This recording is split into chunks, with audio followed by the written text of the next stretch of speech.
আসসালামু আলাইকুম। এই ডুপ্লেস বাড়ির কাজটা এইমাত্র পানির কাজটা শেষ করলাম। টয়লেটের পানি প্লাস আপনার কিচেনের পানি।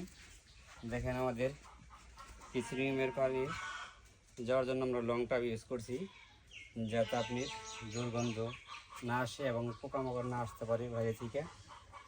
আর এদিকে আমরা কিচেন প্লাস হলো আপনার গোসলখানা, টয়লেটের গোসলের পানিতে আমরা একটা পাইপ দিয়ে বের করছি।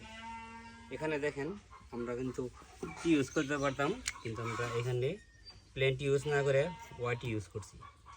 কিসের জন্য? এই প্যান্টটা যখন সোজা চলে আসবো আর এই প্যান্টটা এদিকে আসবো, যে ব্যাগে প্যান্টটা না আসতে পারে, যে ওই প্যান্টটা এখানে না আসতে পারে, সেজন্য হোয়াইট ইউজ করছি। এলবো দিয়ে আমরা বের করে দিছি। আমাদের পানির লাইন কাজ সম্পন্ন হয়েছে। এখন আমরা এরপর করবো হাই কমান্ডের কাজ। ঠিক আছে, সবাই ভালো থাকবেন। আমাদের ভিডিওটা বেশি বেশি শেয়ার দিবেন, লাইক করবেন এবং কমেন্টের মাধ্যমে অবশ্যই